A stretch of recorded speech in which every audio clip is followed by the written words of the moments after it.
This is CGTN, China Global Television Network.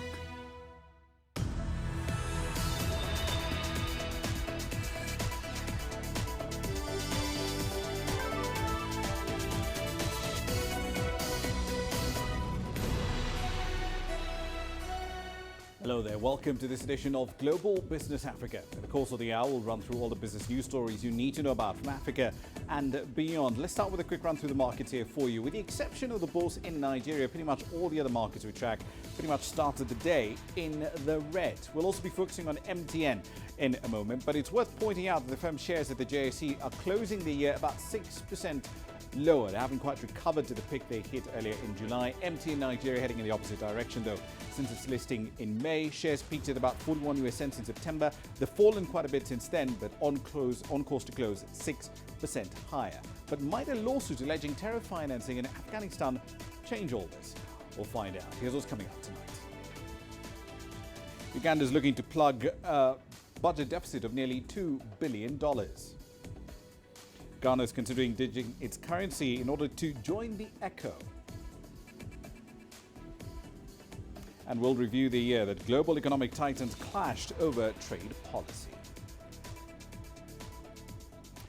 Let's start global business tonight in Uganda, where the government says it plans to borrow nearly $2 billion from external lenders in order to cover the deficit in its budget for the 2020-21 fiscal year. A budget document from the Finance Ministry indicates the debt will be a mix of concessional and non-concessional facilities. Now, according to Reuters, which first reported on this story, the paper is also forecasting GDP growth at just over 6%, 6.2% in fact in that fiscal year, driven mostly, it says, by increased output in manufacturing, agriculture, as well as more public and private sector investments. The paper, however, did not indicate how much was borrowed in the 2019-2020 fiscal year. It gave no details on the targeted source of funds either. Uganda's rising levels of public debt is a source of concern. Although the country is not at high risk of debt distress, the IMF is still concerned about rising debt service costs. At the moment, 20% of the country's tax revenues go directly into debt service. So then let's get more details on this particular story. CGTN's Leon Sanyange joins us now live from the capital, Kampala. So Leon, let's start with the tax data in Uganda. Collection so far in the fiscal year, 9% short of target. What's happening? Well, Ramah, it's very interesting what is actually happening. Yes, and like you say, the shortfalls have been about 9%. That is approximately $13 million US. And the Uganda Revenue Authority had announced a couple of months ago that, yes, the shortfalls are a result of particular concerns. They're in the failure of the government to implement some of the measures that they had projected would generate more revenue. So some of these, of course, have brought the figures down. One of those measures probably include like the introduction of the digital tax stamp. A projected amount of about $40 million could have been raised from that over the financial year. The others also include the rental income tax. The implementation of that particular regulation has also caused a bit of a shortfall, and several other measures that have not been set up just yet. So yes, it's putting Uganda's tax base and tax data in a very tight spot. So roughly 20% of Uganda's tax revenues, according to the IMF, is going straight into just servicing debt. Is the Finance Ministry engaged at this point in any talks on debt restructuring with a view to bringing that number down? Well, certainly, yes. The ministry, I don't think, is sleeping on the job in this particular matter. Debt, definitely, like you said earlier, is a very, very big concern for Uganda. We may not entirely be at a very high risk of the downfall as a result of the figures that we've quite accumulated. But yes, the ministry in itself is trying to push for very aggressive economic reforms. They are, of course, trying to increase on the domestic revenue, trying to push on the country's export growth. So quite a number of things are being done by the ministry. But yes, there's still a lot of work to be done, and even still a lot more to consider while trying to push for some of these policies or plans that could help on bringing the figures down. So back in May, during Uganda's last review with the IMF, its Article 4 review, the fund recommended that Uganda aim to keep its debt load below 50% of GDP, at least in the interim. Uganda is somewhere around 45% at the moment. But according to you, economists on your side of the world, do they think Uganda can credibly achieve that goal? Well, it seems pretty much like a tough ask of what Uganda could potentially do in trying to lower the figures. But with the numbers that total up to probably $6 trillion in debt they're in, and the kind of projections that Uganda has, the amount of energy we're putting into infrastructure projects, these of course are calling for a lot more money to put into the country, and the plans that could potentially be there to try and mitigate the debt crisis are also putting Uganda in a very tight spot. So while we seem to potentially have the willingness to deal with the matter, other factors are still impinging on any chance that the debt could actually be dealt with. Indeed. Leon Sanyange in Kampala. Thank you. Now, on to Sudan. It's passed its budget for the next year, for 2020. The spending plan includes a fiscal deficit of about $1.6 billion.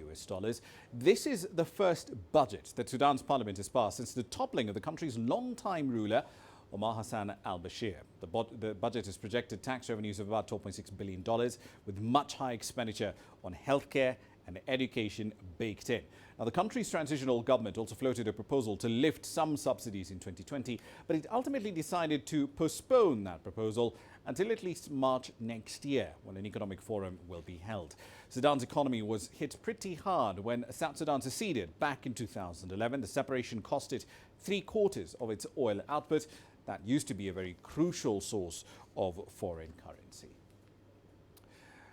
The multinational mobile phone service provider, MTN, is defending itself against claims that it supported terrorism in Afghanistan between 2009 and 2017. Now, the company, along with other Western enterprises, including G4S, have been accused in a US court of violating the Anti-Terrorism Act. The complainants allege that, including MTN, the companies basically supported the Taliban by making payments to them to ensure that their infrastructure was protected and not interfered with.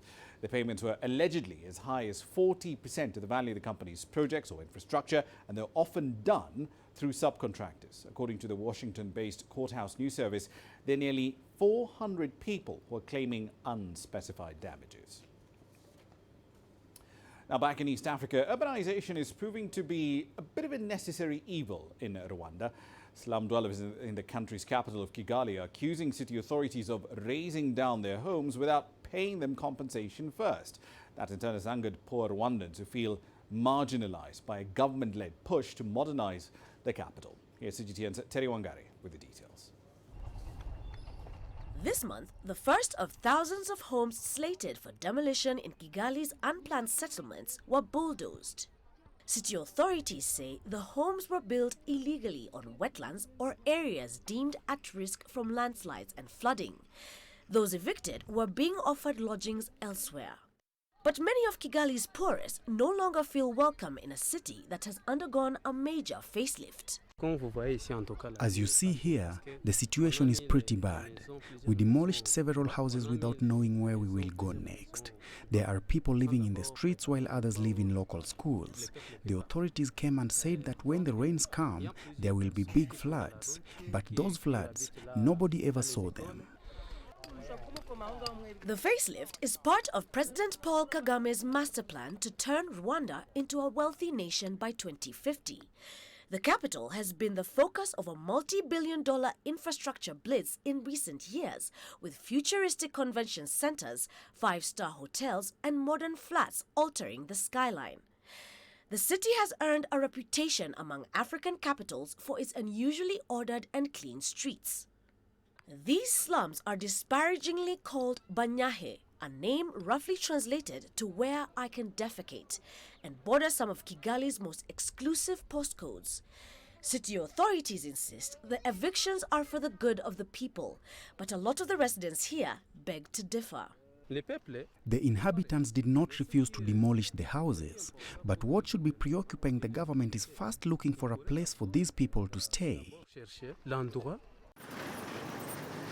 President Kagame says his Vision 2050 for a new Rwanda will drive economic transformation for all in the tiny landlocked country where close to 40% live in poverty. Few at home disagree with his plan or the tremendous costs involved in rebranding Rwanda as a destination for foreign investment. But in Kigali, the rising condos and gleaming buildings have made life harder for ordinary Rwandans like Theodore, who are struggling to make ends meet. Terry Wangare, CGTN. It's time for a short break. You're looking at 10 minutes into the hour. Here's what's coming up next.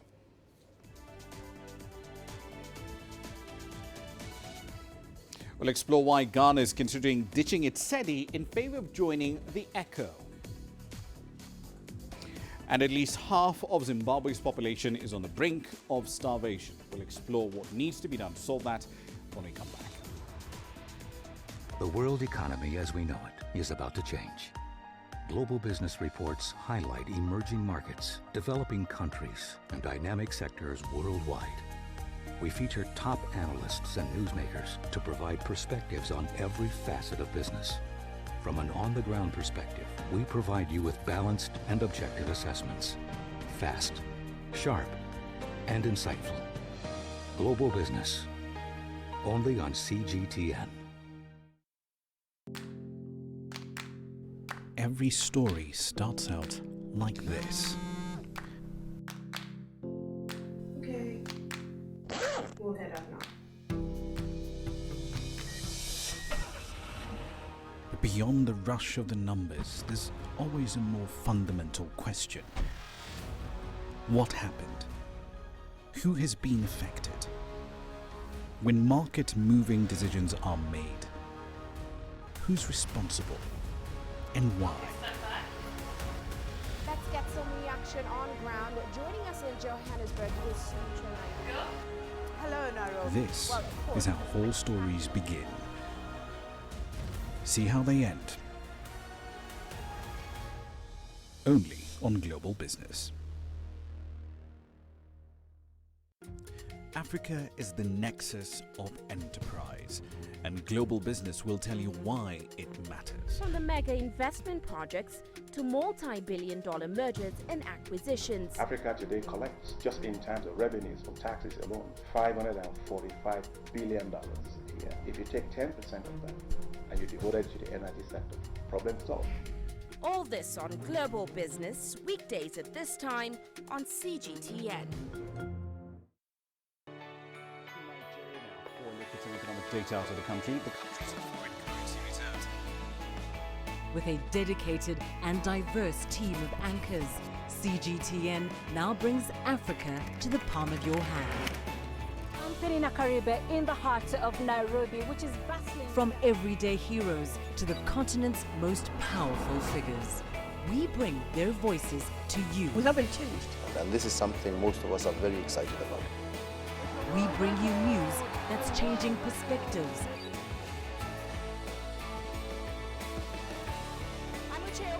Reporting from Nairobi City Center. News that brings Africa to the world.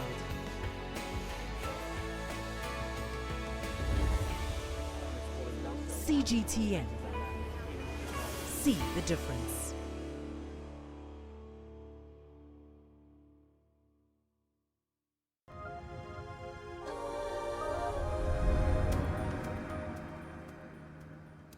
Welcome back to the program. Now, after a run of several decades, from 1965 in fact, Ghana is now looking to drop its currency. The SEDI, the world's second largest producer of cocoa, says it's now keen on joining the West African new currency, the ECHO, that's going to come sometime in 2020. Now, Ghana, remember, is not part of the West African Economic and Monetary Union, but its entry into that bloc would make it the largest economy, narrowly ahead of its neighbor and the other big producer of cocoa in the world, Cote d'Ivoire. The ECHO is anticipated to replace the region's currency, the current CFA franc, by early next year. Under the terms of the deal, though, the currency will remain pegged to the euro, but that's something that Ghana is opposed to. Currency reserves, on the other hand, which are currently in France, will be moved back into the region. The former colonial power will also no longer have a seat on the board of the regional central bank. All right then, so what exactly is going on here and what's the benefit for Ghana? Let's find out. Nabil Ahmed Rufai joins us now live from Accra with more data on this. So Nabil, the cedi's fallen by over 43% against the American dollar in the last 5 years. This year alone is down 14%. Has this steady decline been the reason why the government has said, you know what, it's time to divorce the cedi, let's just join the ECO? Well, Rama, indeed, we know that the cedi has been depreciating for a very long time now. But then the government's plan to really join the ECO is not necessarily as a result of the depreciation of the cedi. We know that the ECO has been on the plan of the economic communities of West African states, ECOWAS, for a long time now. In 2003, they indeed mooted a plan to use a single currency within member states, but then it suffered a series of lack of implementation. In 2005, they couldn't implement it, and also in 2010, it had to do with the fact that a lot of the member states were not able to meet some of the key criteria for the adoption of the ECO. It included the target of the member state reaching a budget deficit of at least 3% of GDP, and also reducing inflation to at least 5%. Most of the ECOWAS members were not able to achieve this, but now we are learning that 8 West African states have decided to really adopt the ECO, and Ghana believes as part of ECOWAS, and also the plan has been on the table for a very long time. This is the way to go, and is keen to really join in the ECO just to indeed achieve the plan that ECOWAS had for a very long time to adopt a single currency. Rama. All that being said, at the end of the day, what does Ghana hope to gain by giving up its monetary sovereignty? Right now, it can control its own currency, how much it's printed, who runs the central bank. But what essentially would happen if, well, it seems we've lost that connection there to Accra in Ghana.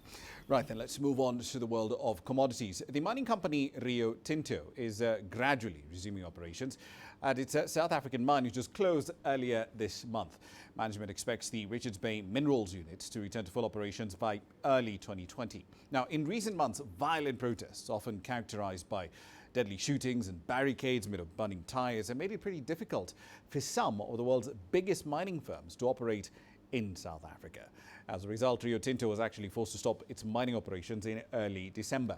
Now, the Anglo-Australian miner also temporarily suspended a $463 million expansion project in the country. That stoppage further weakened investor sentiment in South Africa, a country where business confidence is near the lowest level, in fact, in nearly 2 decades.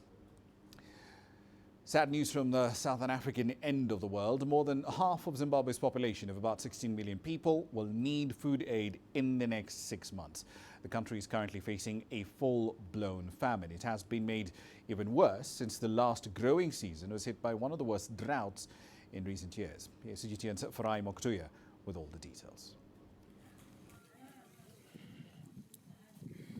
About 100 villagers from Fungwe district in Murewa gather to receive monthly cash handouts meant to help them buy food and other provisions during the lean period brought on by the most severe drought in recent years. I will use this cash to buy food because we didn't harvest anything last season. I will also try to get fertilizer because I need it if we are going to get something from the planting we have done this year. But the prospects of that aren't encouraging. A prolonged dry spell could ruin what's been put in the ground, compounding the plight of already desperate villagers.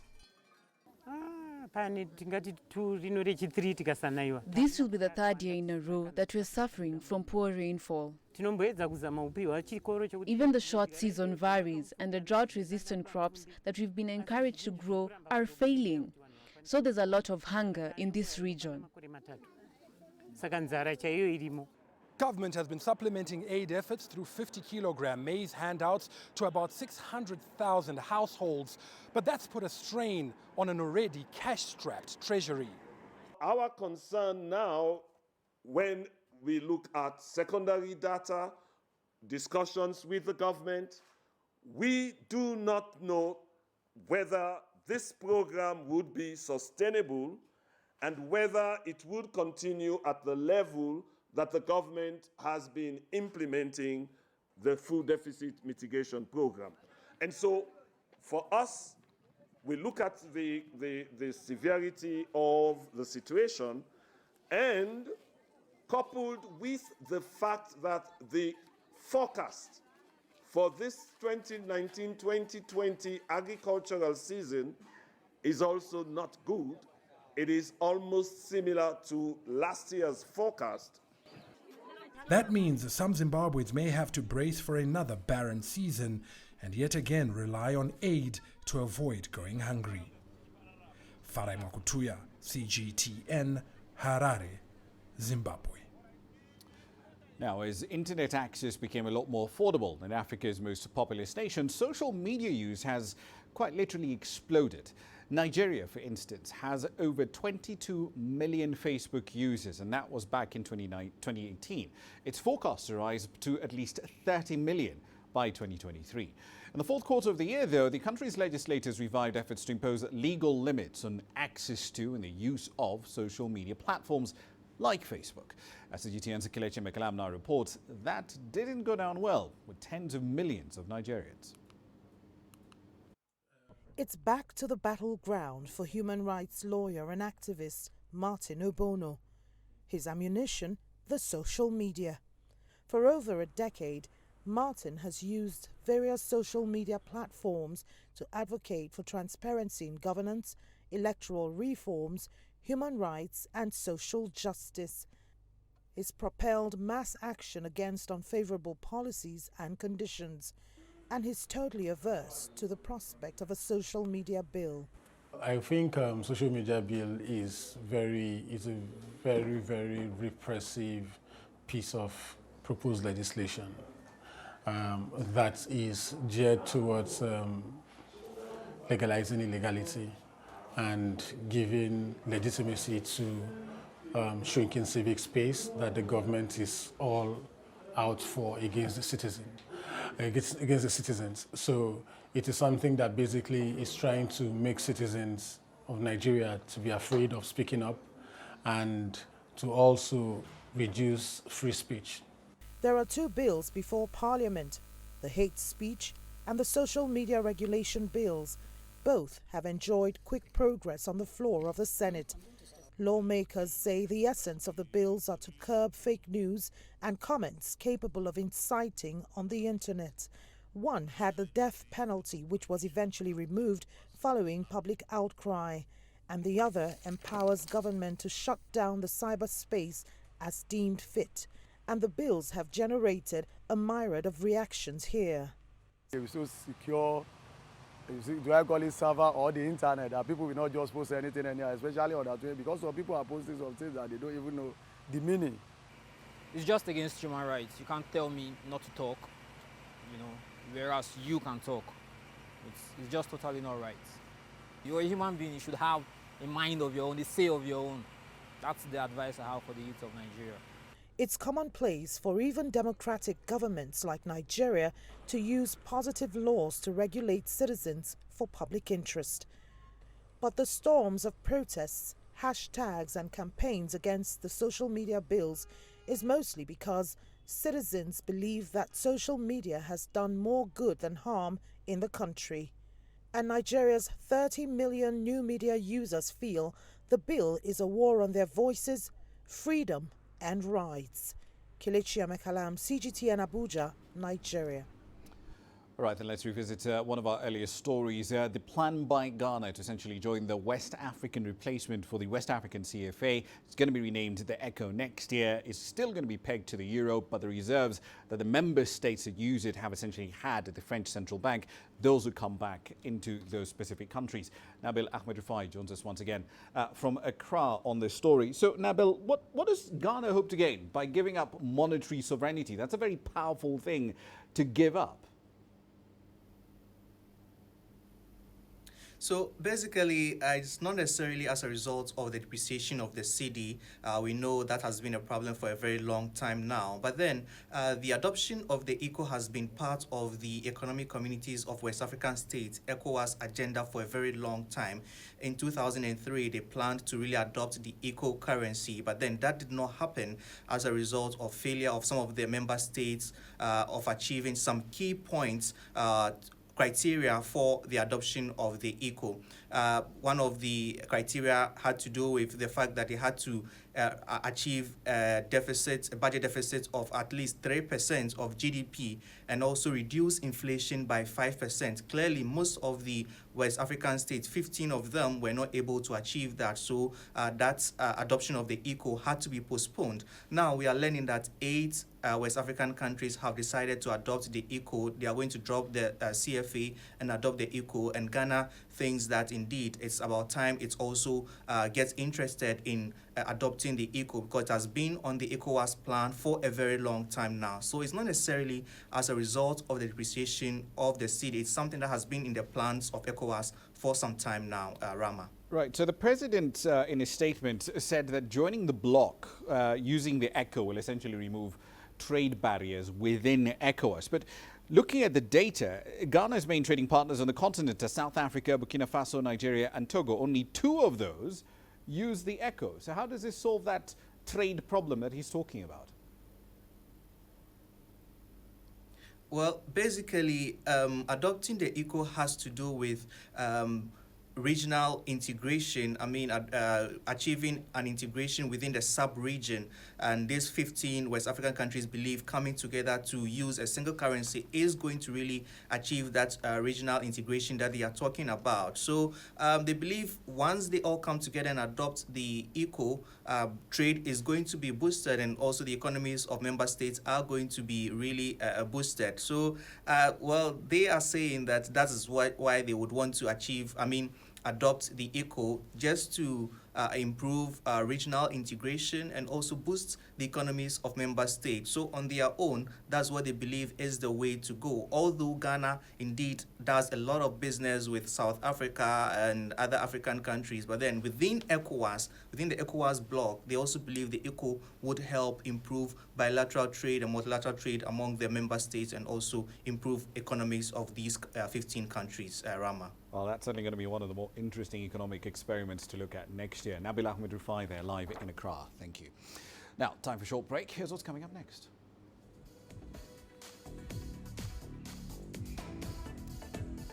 Germanwings cancels more than 170 flights due to labour action by the cabin crew union. And we'll have a review of the year in which global economic titans were clashing left, right and centre over trade policy.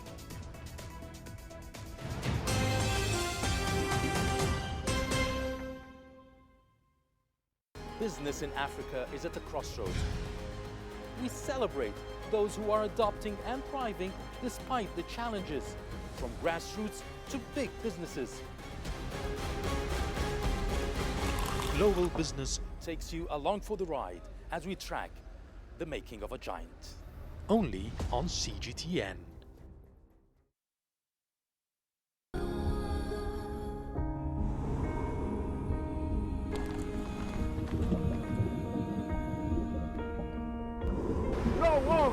No one again, he can hold in guns. Machine guns from police forces toward the protesters.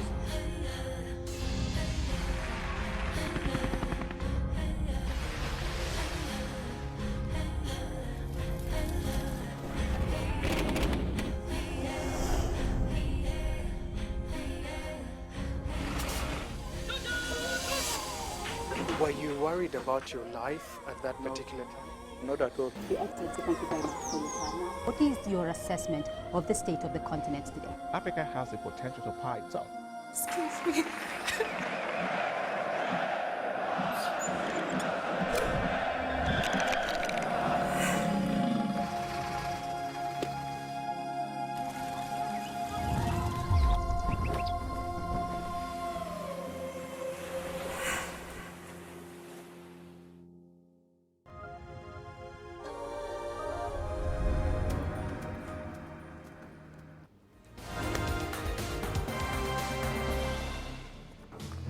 Welcome back to the programme.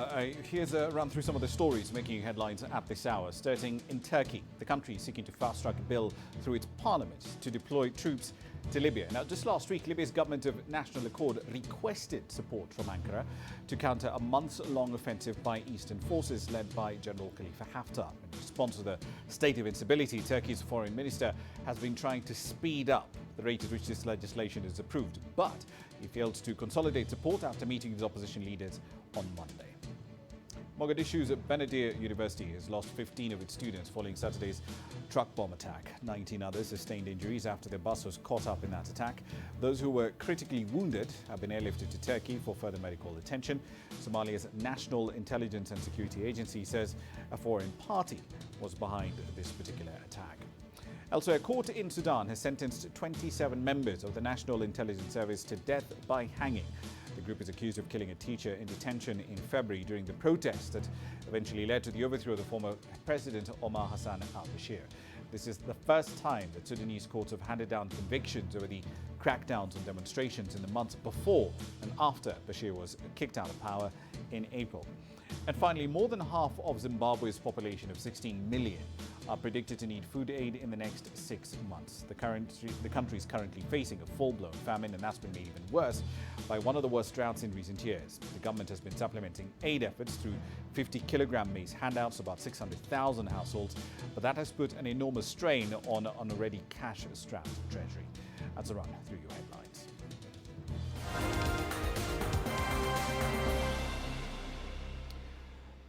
Bit of news from the aviation world now. Travellers on Germanwings, its Lufthansa subsidiary, are caught in the middle of an escalating battle between the airline management on one hand and the cabin crew on the other. Now, the union representing the cabin crews called for strike after negotiations failed to produce a resolution to a month-long gridlock.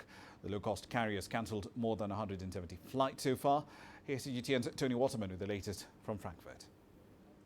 The flight attendants for Lufthansa subsidiary Germanwings will walk off the job for 3 days starting on Monday. For now, the brand's flag carrier and the other subsidiaries like Eurowings and Sun Express will be spared, but the union said that if progress is not made on these negotiations during those 3 days, then it will call for additional strikes.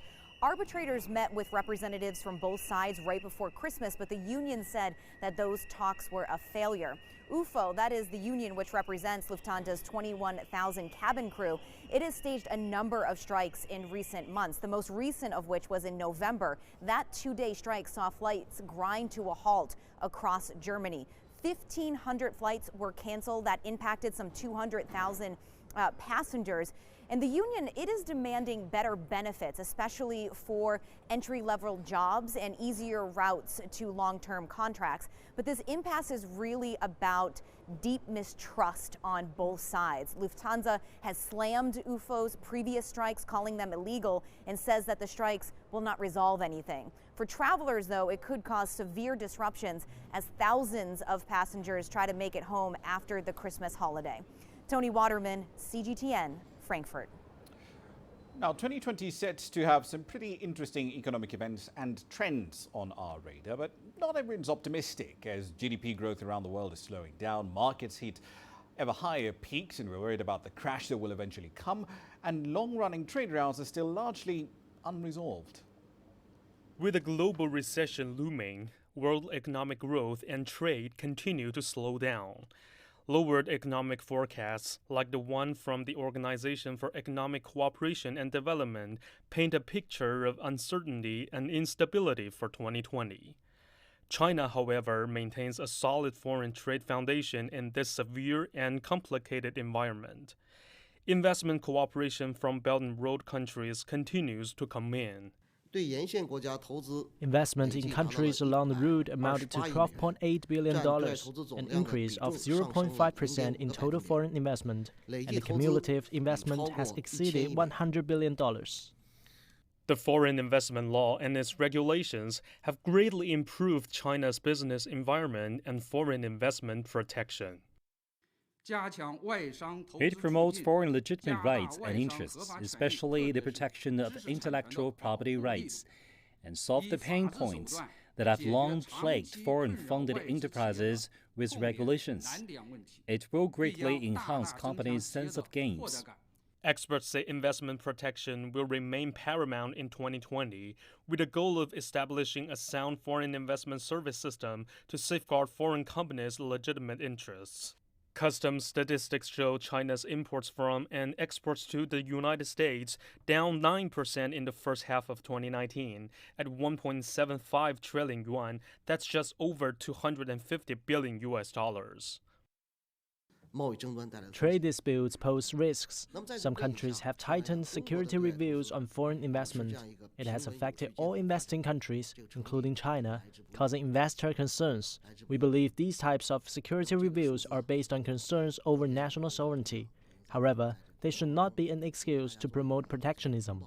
Cultivating new advantages in foreign trade competition in 2020 is essential for balancing imports and exports.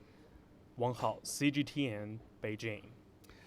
China's Commerce Ministry says vehicle sales slipped this year, but auto-related consumption and investment is still relatively strong. Official data showed that about 23 million cars were sold in the first 11 months of 2019, a 9.1% decrease year-on-year. But auto-related consumption remained strong. Data showed that there were about 240 million cars on the road in China by the end of June. That contributed 2.5 trillion yuan's worth of consumption in 2019. Demand of auto consumption increased this year. In the first 11 months of this year, car sales above quota accounted for 28% of the total car sales. That's also 9.4% of the total retail sales of consumer goods. China this year implemented more incentives to boost the post-auto market. The government also improved the market environment for car sales and expanded the supply of automobiles as part of its efforts to improve consumption. Lawmakers also relaxed restrictions on car purchases and implemented measures to stimulate the used car market. Data showed that 13 million used cars were sold in the first 11 months. That was a 5% increase year-on-year. Xia Cheng, CGTN. Now, Tesla delivered its first batch of China-manufactured cars on Monday, less than a year after the electric car company broke ground on its first production plant outside the US. Now, work had started on the firm's multi-billion-dollar gigafactory, as it's called, in Shanghai in January. The plans allow the company to essentially skirt the trade war between China and the United States and sell directly into the world's largest market for electric vehicles. The first cars to roll off the assembly line were 15 of Tesla's mid-price mass-market Model 3s. They were given to employees who had placed advance orders during a ceremony at the plant. Tesla plans to start large-scale deliveries of China-made Model 3s in January. Now, 2019 did see quite the escalation in the trade war between China on one hand and the United States on the other, with tit-for-tat tariffs and negotiators shuttling back and forth across the Pacific between Washington and Beijing. But just before the year closes, both sides say they've finally agreed to what they're calling a Phase 1 deal. Here's a review of how trade tensions between the world's top two economies rattled around the world in 2019.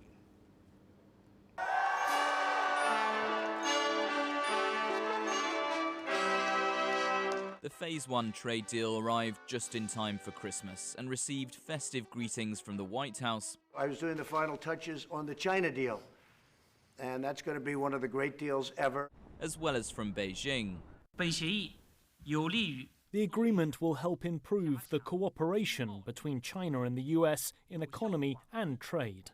US negotiators say China has agreed to buy more American products, particularly agricultural goods, in an effort to reduce the trade deficit between the two nations. In return, the US cut existing tariffs on Chinese goods and cancelled a new round of tariffs set to take effect on the 15th of December.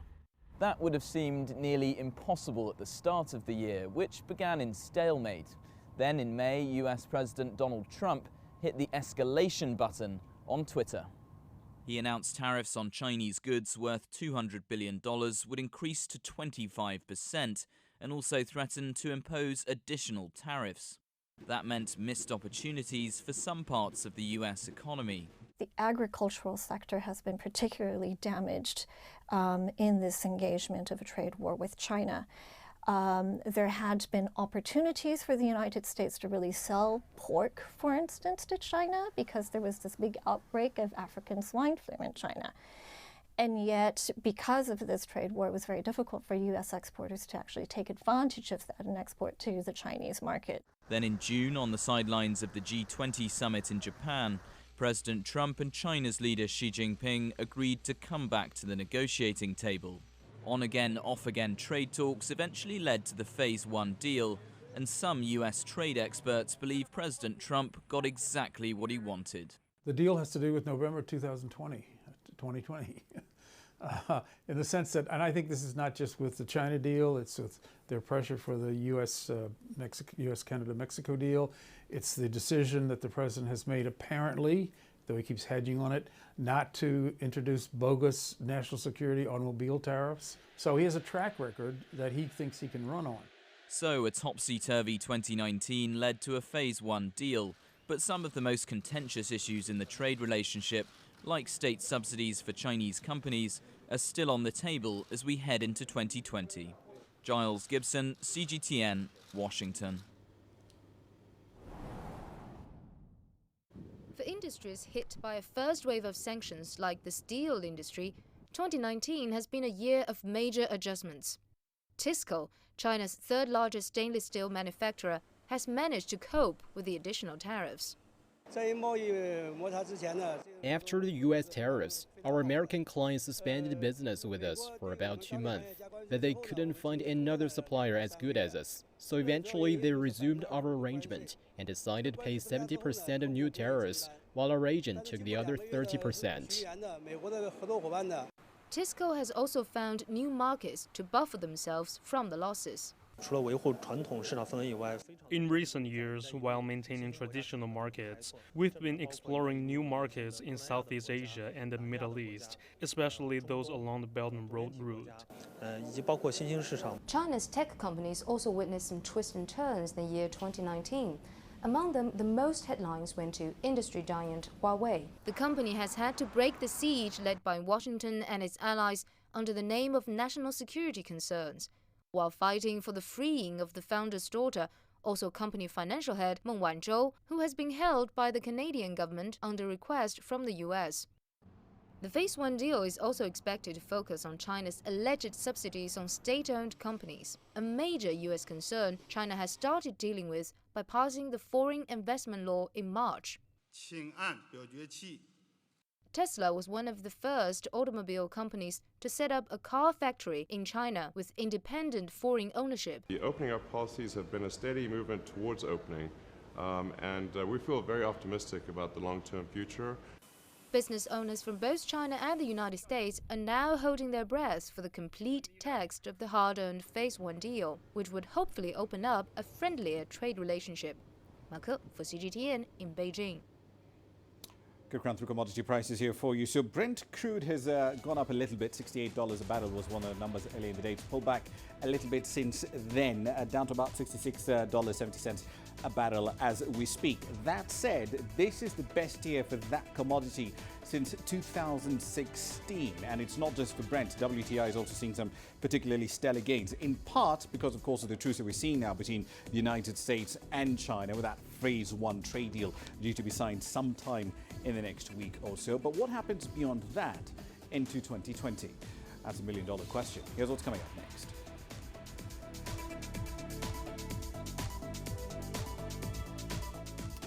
An Egyptian restaurant is offering a rather unique ambiance for diners. We'll take you in next. Images may appear to be identical, but looks can be deceiving. The difference is not always obvious. It has to be discovered. There are always different sides to a story. We put the focus on the details. To see more, to understand better. CGTN. See the difference. The greatest journeys. The greatest sights.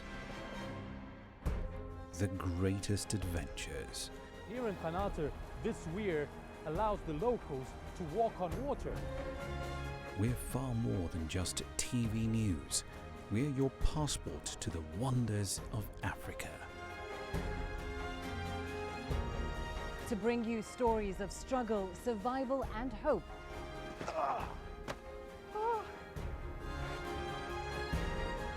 So let's explore.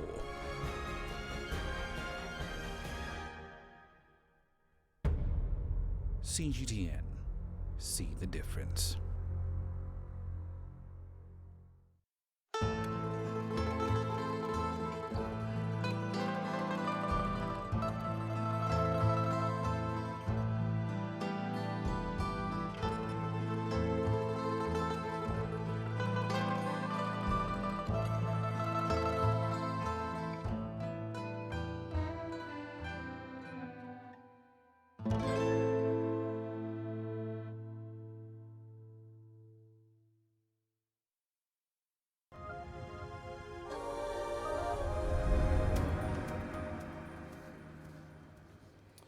Welcome back. Now, if you've ever wondered what it's like to dine in complete darkness, and yes, it is entirely possible to do that, a restaurant in Egypt has a unique proposition for you. Now, the concept of dark dining, quite literally, is meant to awaken and enhance other senses other than your sight, and you have blind waiters navigating the pitch black spaces between the tables to serve you your dish.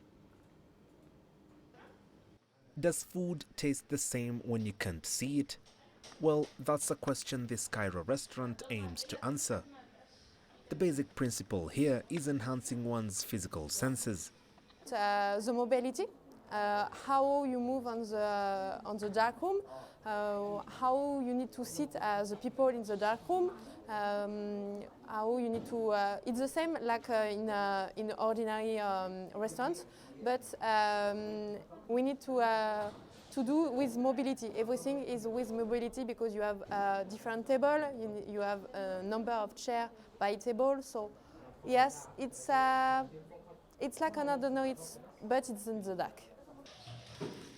To get food to your tables, the restaurant employs blind waiters.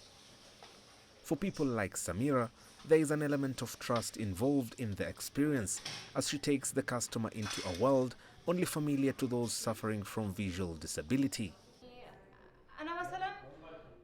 I would normally need somebody who can see to guide me. The customer should be able to trust me because this is my world. He will be the one who is new to this world, not me. In November, Abdul Basit Azab opened the restaurant with the help of an international chain that offers dark dining or blind dining experiences. The goal is to raise awareness about blindness as well as turn the tables on society's attitudes towards disability. I want to transfer the cases of those with disabilities from civil society organizations, from charities that give help for no return, to new forms of help. Just like the Chinese say, teach me how to fish instead of giving me the fish. The same concept is applied here. I want to work this concept in cases of people with disabilities. I want to teach them a profession, to give them opportunities. As the trend of dining in the dark continues to flourish across the globe, one thing that's certain at this Egyptian restaurant is that it's not just a business. It's rather living a mundane event through the eyes of a visually disabled person. Mohammed Abubakar, CGTN. Onto the world of SMEs now, and tonight we're in Liberia looking at a company called J-Palm. It essentially collects palm kernels from rural smallholder farmers and then processes that into clear oil that's then used as a base material to create skin and hair care cosmetics products. By doing this local enterprise is linking Liberian smallholder farmers on one end to domestic and global markets on the other. My name is Mahmoud Johnson, and I'm the founder for J-Palm Liberia. Palm trees are indigenous to Liberia. You look all around us here, see palm trees there. It just grows all over the place. But about 35% of the palm fruit go to waste. They literally remain on the trees, without being harvested every year. And then for the 65% that is harvested, the farmers lose about 50% of the expected oil yield. So when I started the business, the idea was to work with the smallholder farmers on the production side to figure out how to increase productivity and how to increase their yield. So we set up simple machines in the villages that enable farmers, instead of using their hands, taking 10 hours to produce maybe like 200 kilograms of palm fruit, you can use a machine to do that same amount of work anywhere from 10 to 30 minutes, depending on the variety of the palm fruit. It has to go through several stages. You have to first crack the palm kernels, crack them, separate the kernels from the shells, dry them, to reduce excess moisture. And then we have what we call a palm kernel oil expeller, where we put the palm kernels in there and it squeezes out the palm kernels. It squeezes the palm kernels, so you have the palm kernel oil coming out one side and then the residual going on another side. And then there's a filtration process. So we have an unscented version, and then we have another version that has a little bit of fragrance added to it. So that's the basic oils.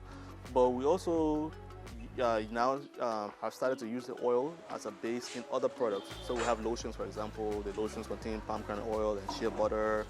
We have soaps. The soaps are a customer favorite. We have hair butter, which is a mixture of palm kernel oil and shea butter. When I introduce myself to people and say I'm in the palm oil business, the first reaction is always, oh, isn't that bad for the environment? Isn't that bad for communities? And the reason why it is so is because most of the global discussion about palm oil focuses on the large multinational firms. And what has been happening, what we've seen in other parts of the world, is that big firms will clear out green forests, cut down trees to clear land to plant palm.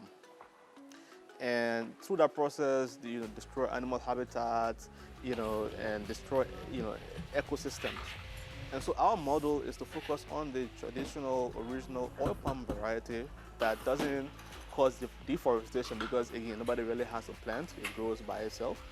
But that only does not cause deforestation, but it contributes directly to rural economic development. But financing was one of the biggest challenges, and a lot of the young entrepreneurs that are coming up today, it still is a challenge. It has not been solved.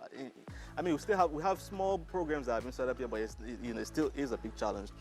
Another challenge is finding the right people. No business can grow on the shoulders of just one person. It has to be a team effort. It has to be a collective effort. I think J-Palm is an inspiring example of both Liberians finding problems to Liberian solutions, but also to the possibilities. In Liberia, palm kernels, 5-6 years ago, palm kernels were seen as the poor man's food. If you didn't have any food to eat, you go and find palm kernels lying on the ground, you break in and you eat it. There was absolutely no use for palm kernels. And so the fact that we can build a whole business, out of palm kernels, where we have have almost 40 employees full-time, we have more than 500 farmers that we're working with, we have the sales reps, and it's not just those individuals, but they are being able to sustain their families just on a business that was built on palm oil. I think it is symbolic of what could happen if we really focused on adding value to the natural resources that we already have, and not just adding value, but really maximizing value. Kombucha is a fermented, often sweetened drink made from either black or green tea. It used to be a niche product for a pretty long period of time, only found in a limited number of health food stores. But now it's an increasingly common sight on shelves right across the world. CGTN's Francis Coe explores its rising popularity, particularly in the United States. Sometimes people do think it's scary, just even the word. Kombucha may not roll off the tongue, but it's a name on a lot of lips. When we have a keg, we drink it almost every day. Kombucha is a concoction of fermented tea, sugar, bacteria, and yeast. The result, a slightly acidic flavor with some fizz. It's also said to have all sorts of health benefits. Some even call it the elixir of life. The kombucha is a nice, it just gives you that flavor blast. Christine Bourgeois has been hooked for a year and sees it as a nice alternative to classic drinks. And I drink a lot of water, but sometimes you have so much water and it just feels like, oh my gosh, more water. It is a fad, but it's not a bad fad. Charmaine Jones is a DC-based registered dietitian nutritionist with Food Jonesy. She says kombucha boosts your immune system and improves digestion. It's not a substitute for drinking water. However, it could be a healthier alternative of eating pickles or eating kefir or yogurt. But she warns against drinking more than 340 grams a day and advises choosing brands with lower sugar content. 11 grams of sugar, which tend to be on the higher end. If you overconsume, you may feel a little GI distress, a little nauseous, a little bit of, you may feel dizzy. Kombucha typically averages between $2 and $4 a bottle, and that can really add up if you drink it often. So some are choosing to learn how to make it themselves. I loved having fun with all of the flavors. This is a kombucha class in Washington, D.C. It's run by Craft Kombucha, a kombucha brewery. Tanya Meinigo is the company's founder and CEO. I have been making kombucha for about 15 years. I have been obsessed with it ever since I discovered it at a farmer's market. She then started making it, and now her business, branded with her dog Guinness, is booming. It was a scary space for people and to try and get people on board. But I think now the tides are changing. For kombucha cravers like Tanya, I think it's beautiful. it's a fad that will never lose its fizzle. Kombucha makes you happy. It really does. Frances Coe, CGTN, Washington. A quick run through the currencies for you as we wrap up the hour. So the Kenyan shilling is basically treading water with thin trading coming through in terms of the holiday season. 101.40 is the number we're looking at. Don't expect it to move much beyond that until we get to around the middle of January. The Ghanaian cedi is a currency we're going to be keeping a very close eye on as we get into 2020. As you mentioned earlier in the bulletin, the plan is to ditch it for the echo once that comes online. But is that a wise trade-off for the West African oil, gold and cocoa producer? We'll find out. That's it for tonight's edition of Global Business Africa. As always, we'd like to hear your thoughts on the content you've seen here in the last hour. There are many ways to get your thoughts back to us, all of them on your screens right now. I'm Ramah Nyang in the Kenyan capital, Nairobi. Thank you for your company in the last hour. The World Today is up next from Washington, D.C.